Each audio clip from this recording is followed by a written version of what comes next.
This is Say It Loud. Buckle your seatbelts and get ready to immerse yourself in the complexities of our government. In 3, 2, 1, blast off. Welcome to episode 6 of Say It Loud. Today our topic is going to be free speech in schools. So starting off, do you think that the bar on free speech should be lowered considering the nature of schools? I think it depends on what kind of schools that we're talking about. So between like secondary schools, like high schools and like public universities, I do think there is a difference on the restrictions on free speech, just the different nature and their like role essentially of like and who they're educating. So like high schools, for example, I would say it's acceptable to have a lower or a more restrictive on speech compared to public universities. Although I agree that on campus the school can restrict freedom of speech, these restrictions cannot be easily expanded to outside of school. In the case Mahanoy Area School District v. BL, the Supreme Court ruled that a school cannot restrict the free speech of a student outside of school campus. I kind of disagree with you guys, especially like public universities. Yeah, I think that most of the times the free speech should be allowed on campus, but I still do think that the school has a responsibility of stopping like harassing language directed towards students.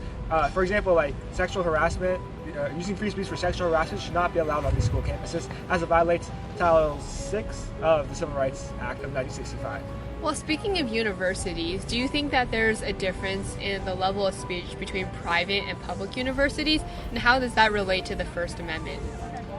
I think like by face value, yes, there is a difference because again, like public universities are, publicly funded like by the government, and so because of that, the government cannot infringe on your free speech rights, and so that protection is pretty much absolute. While with private universities, I think it is a more of a gray area. One thing is like seeing if these universities do receive government funding, then that makes them like liable for like protecting free speech as well. But if like universities are like completely private, then they would have like more jurisdiction over like their free speech restrictions. And just to clarify like this point, it's not that like private universities are forced to follow the First Amendment. When they receive funding from the government, usually it has like clauses that says that they're gonna like follow like discrimination laws, for example. Usually it's not to protect like the First Amendment, but most of the times these universities still do try, and even in their like laws, they do have, or their contract, they do have a protection of the First Amendment. And this does depend on a state-to-state basis. I know that California has the Leonard Law, which makes it so public and private universities which receive the federal funding have to follow these free speech protections. Yeah, and adding on, I think that it can be sort of an issue if there are distinctions between private and public universities, that if you go to a private university, you may potentially have to give up some of your fundamental rights. Healy v. James specifically noted that universities are a marketplace of ideas, and if that marketplace is restricted simply because you attend a private university, the discrepancy in your fundamental rights can be huge and impactful as well. From more like a legal standpoint, I remember reading about the case like Mongla v. Brown, 1998, which is the First Circuit case against like Brown University, like restricting speech, and they basically said that like the student-school relationship is like a contractual relationship in which if a school promises things like as part of the contract or like as part of like enrollment that you are guaranteed these protections of free speech, then yes, the school would be like liable to ensure that they deliver on that because it is like a legal relationship. So like I have a question that like not really related to your point, like I'm just in general, like let's say like hate speech is like written all over campus. Like does the university have a responsibility to like stop this hate speech that may be infringing on students' educational like mission or educational purpose? I think we need to define hate speech a little bit more, because whereas things such as just swear words or swastikas would be protected under the First Amendment, generally, if you have direct incitements of violence, which we've seen on the Brandenburg test, like I'm going to kill so-and-so, which is a more direct hate speech, then I believe that has to be censored to ensure the safety and the comfort of other students. And furthermore, I agree with the test presented in Perry Education Association versus Perry Local Educator, which kind of established the difference between like a non-public and traditional public forum and non-public forums, whereas like in many public universities there's plenty of public forums, for example the sidewalk or like the school campus. In that case, the actions of like hate speech are traditionally protected under the First Amendment, but once you get to more non-public, non-traditional forums such as inside the classroom, then no longer the speech is protected because of the nature of the area. So it's not about a content restriction but more of a time, place, and manner restriction. Yeah, and adding on to Maria's point about time, place, manner restrictions, I do think that schools can mitigate like the effects of like, for example, like protests and other demonstrations that could be like interrupting like students' ability to go to class, for example, by setting these time, place, manner restrictions in which giving like designated like locations, times, and like methods through which students can make their voices heard. A point I wanted to raise is, although these restrictions are good for maintaining the safety and comfort of students, do you think that just the presence of First Amendment restrictions creates a chilling effect on other speech? Yes, I do, Archith. I do believe that there is like censoring viewpoints on public universities does create a chilling effect. Like for example, if we look to 2017 when UC Berkeley barred or banned Milo Yiannopoulos from a prominent Republican speaker from coming into campus and giving a speech because of threats of violence occurring. I do believe that this created a chilling effect for other political speech to occur on campus because students were worried that they might also be barred from speaking.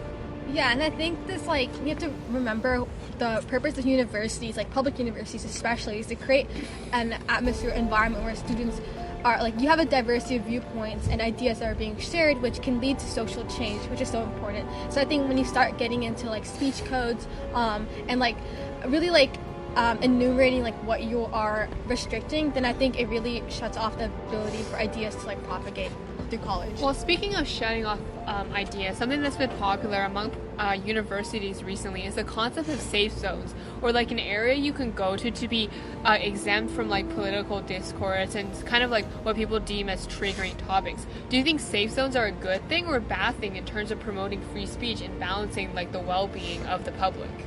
I do believe that safe zones, does actually violate the First Amendment, as they're basically creating spaces where individuals are not allowed to, especially in public universities, where individuals are not allowed to speak their thoughts. And this is a direct, in my opinion, a direct violation of the First Amendment, as you're creating a zone where censorship is allowed, in my opinion, breaking the First Amendment protections.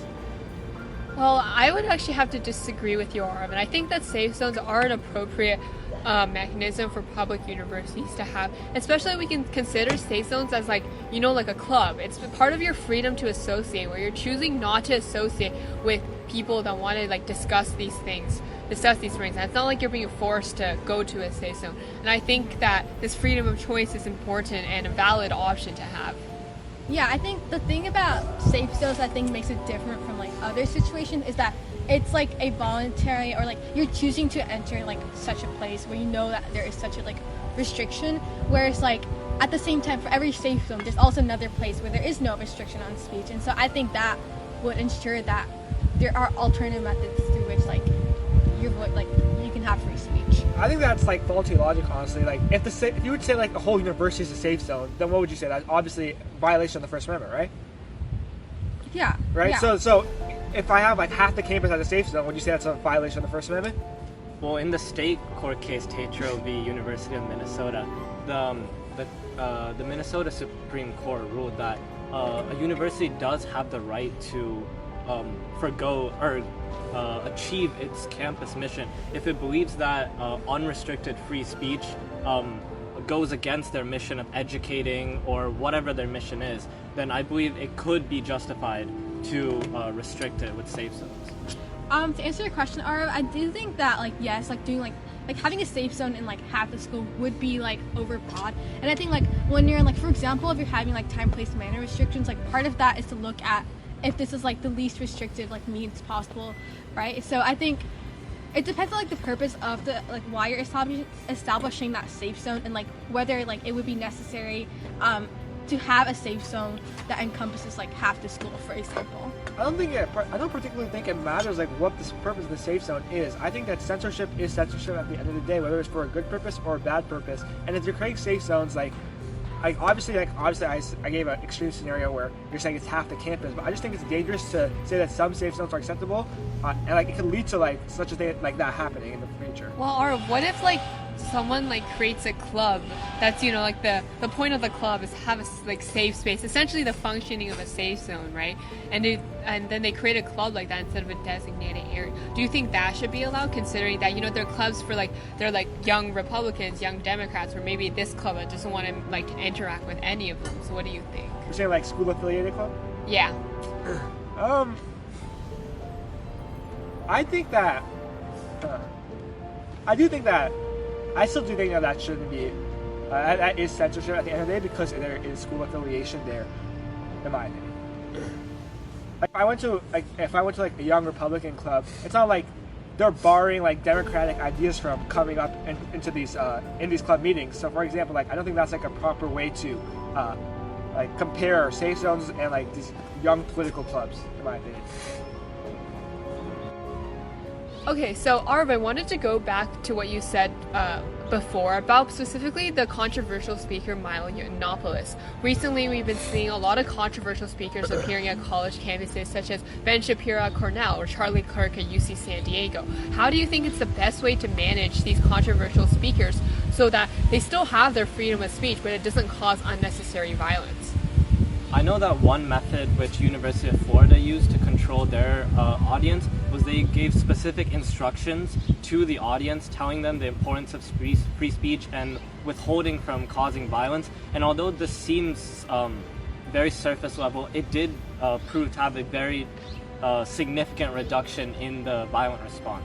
Yeah, I completely agree with you, Archie. I think that careful preparation is one of the best ways to mitigate the risk. University of Tennessee, when they invited Ben Shapiro over, they set up early barricades, structured lines, like kind of like when you go to a concert and plastic bags, like the clear plastic bags, like when you go to a concert to enter the auditorium.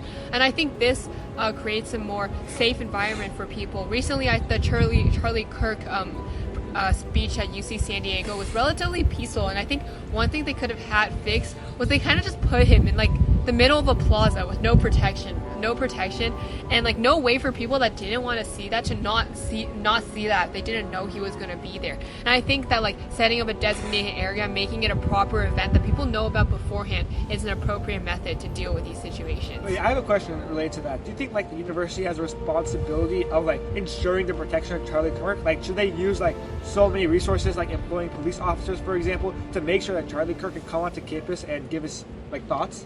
Wait, do you think it would be like, it would make sense for whoever's bringing them on campus to like shoulder that cost? That's basically what I was asking, yeah. Yeah, I think like, if we're gonna have like clubs, like we give clubs like the independent status and that they're acting independent of the university, right? Like if you're bringing like a controversial speaker on campus, that's not the university's views. So I think like by that logic, like if a club is acting independently to have such an event, then the club should be the ones like accounting for like security and being able to like fund that speaker and bring them on campus with all like the possible like outcomes considered.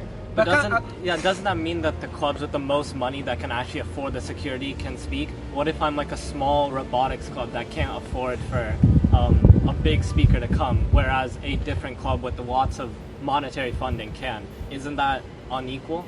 I think like the question here is like, we say that universities have to protect free speech, right? Like for the most part, we all say that universities have a responsibility, or public universities have a responsibility to protect free speech. But does that mean that they have to like go and use like multitude of resources to ensure that this free speech is protected? Like for example, Charlie Kirk and UCSD. Charlie Kirk was not really coming in affiliated with any club. Charlie Kirk just came onto campus to debate students. Does the university have a responsibility to ensure the protection of Charlie Kirk? Well, I don't think it's appropriate that the school should pay for Charlie Kirk's security, but if you think about their responsibility at the end of the day, like their responsibility is to keep students safe. So if like Charlie Kirk coming onto campus would mean that the students would be unsafe, then like in the contractual nature that they made with their students, they have to keep the students safe. Or similar to how Leica mentioned, they also have a responsibility to maintain the free speech of people that would like to speak. So I think that like employing safety and allowing him to speak is like the most appropriate way for the university to act, even though like it may not be correct. Yeah, I agree with Maria. In addition, I think like another perspective you can consider is like vandalism as well, in which like bringing speakers on campus can often lead to like physical damage to school property. And when that happens, like the school has every right to take actions to deal with the damages that vandalism leads to. Actually, some may argue that the right to free speech is a negative right, not a positive right. It's that the government or school in this case cannot abridge your free speech. But it's not a positive right in that the government ensures that everyone has a right to free speech. So in that case, it could be argued that the club has to shoulder these costs. Yeah, and something else that I found interesting about the whole Charlie Kirk thing was actually that when he decided he showed up, various forms of protest popped up around, and a lot of these times these were like non-violent protests. Like what recently appeared in the news and like was kind of quite like funny was that like the Costco club at UCSD had a rotisserie chicken eating contest the same time that Charlie Kirk was supposed to speak, which generated like wide support. A lot of people came to watch this guy eat a rotisserie chicken. And while it's like funny in a sense, the point of it inherently was a protest against Charlie Kirk's kind of debate. So in the sense that it's like both avenues of speech are able to express because the school is permissive, allowing like students to do this. And I think like protest is a key part of like free speech on campus, especially like in the last 2-3 years with the Palestinian protests. Like for example, I know at UCLA there was a large protest like that was blocking one of the entrances to the schools. Like what are you guys' thoughts on like that protest or just Palestinian protests in general? Yeah, I have a personal experience with this. So during the UC Berkeley orientation, we had like Palestinian protests while like the chancellor was speaking, and I feel like the way they dealt with them, like I think they eventually like were escorted away, but I think that would be like a matter of like time, place. I think the best way for schools to regulate protests is by implementing time, place, manner restrictions to ensure that it's like as least disruptive as possible. Yeah, but that like kind of like the protest of that chancellor speech, it was not like it was inherently like less disruptive than like the scenario that Arif mentioned, where like people couldn't go to classes, people couldn't walk around classes, people feared for like their safety because of these encampments going around, right? And I think that when it gets to like a more serious situation like this, then like harsher restrictions are necessary to put in place, right? And one of the, I think another more controversial pro-Palestinian protest and kind of like the originator was at Columbia University, where a lot of where the students kind of like staged takeovers of like Hamilton Hall, or a lot of them also were just peacefully protesting. And so like when like you're disrupting class and like the functions of the university, that's when police should be involved. But when you're just like a peaceful protester, kind of at like the Berkeley's like orientation, it does not necessarily require as much force. Okay, so moving on, we've been talking a lot about like colleges and public universities. Now onto like the high school level. How is free speech different, or how is it the same in some ways? Yeah, so I think that at the high school level, like understanding the student body again, if they're like minors, and that high school generally typically viewed as not as like a marketplace of ideas that like universities are viewed as, but rather as a place for students to learn, to have like a collaborative and supportive environment. And so I think there's an emphasis on like student safety, and so there's a greater protection of students, like to prevent them from facing like hate speech, for example, because that directly impacts their ability to learn and be in this supportive environment that high schools typically have compared to like public universities. Yeah, definitely. I agree with Lika, but I think it's also too important to know, as established in Tinker v. Des Moines, that students and teachers don't necessarily shed their constitutional rights at the schoolhouse gates. In Tinker v. Des Moines, students that wore black armbands in protest of the Vietnam War were still allowed to continue wearing them as part of their First Amendment rights. And I think that balancing the educational mission of a high school and of students' fundamental rights is one of the most difficult challenges at a high school. That's not necessarily so much the case as the balance is completely different from that at like a university. And to like talk to like the education mission part, I think that for the most part the free speech protections on universities and in high school are similar, but I do think that there are greater restrictions to free speech on high school grounds rather than public universities, because the education mission is different in my opinion. In my opinion, like public universities are not just to get like your major or your degree or in your education, but it's also to like cultivate new ideas that are gonna come into society. But in high school, in my opinion, the education mission is for the most part purely just to get the education and get a degree, get your high school diploma. Yeah, and I think there's a court case, Bethel v. Fraser, or Fraser v. Bethel School District, my bad, in which a student speaker at like a graduation speech was saying like very vulgar things, and they were barred from doing that because that was like very disruptive to that educational mission, and that was constitutionally protected, the school's ability to remove that speaker from doing that. So that concludes our last episode. Thank you for listening. Today we talked about free speech and kind of its role in schools, specifically in public universities, hate speech, also controversial speakers that students might bring on, and also the importance of the First Amendment in high schools as well. So thank you for listening. We hope you enjoyed. Thank you. Thank you. Like and subscribe. Unit 5 signing off. Thanks for listening. That was Say It Loud with Arav, Maria, Leka, Arkuth, and Danish.